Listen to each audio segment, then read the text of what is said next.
South Korea ও জাপানের বিপক্ষে ব্রাজিলের গোলকিপার থাকবে কে, যা জানালো আনচেলত্তি। দেখুন, আসন্ন অক্টোবর মাসে এশিয়ার সফরে দুটি আন্তর্জাতিক প্রীতি ম্যাচের জন্য শক্তিশালী ব্রাজিল জাতীয় দল ঘোষণা করা হয়েছে। রিয়াল মাদ্রিদের তারকা উইঙ্গার ভিনিসিয়াস জুনিয়র দলে ফিরেছে, যা সেলেসাওদের আক্রমণ ভাগে নতুন শক্তি যোগ করবে। তবে বাম মুহূর্তে চোটের কারণে তারকা স্ট্রাইকার নেইমারকে এই স্কোয়াড থেকে বাদ দেওয়া হয়েছে, যা ফুটবল প্রেমীদের মধ্যে আলোচনার জন্ম দিয়েছে।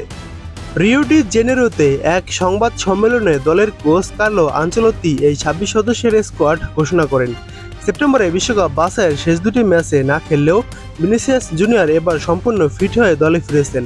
এই তারকাদের উপস্থিতি দলের কৌশলগত পরিকল্পনায় পরিবর্তন আনবে এবং একই সাথে তরুণ খেলোয়াড়দের জন্য নিজেদের আন্তর্জাতিক মঞ্চে প্রমাণ করার একটি দারুণ সুযোগ তৈরি করবে।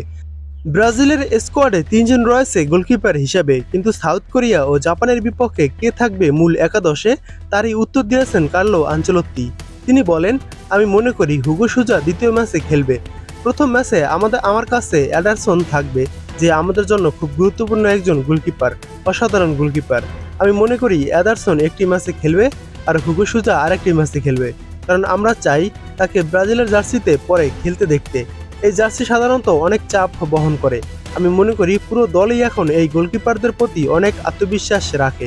তার মানে দক্ষিণ কোরিয়ার বিপক্ষে গোলকিপারের দায়িত্ব পালন করবেন এডারসন মোরায়েস এবং জাপানের বিপক্ষে গোলকিপারের দায়িত্বে থাকবেন হুগো সুজা। অর্থাৎ এই অক্টোবর মাসে 2 ম্যাচের জন্য 2 গোলকিপার, প্রথম ম্যাচে থাকবেন এডারসন এবং পরের ম্যাচে থাকবেন হুগো সুজা।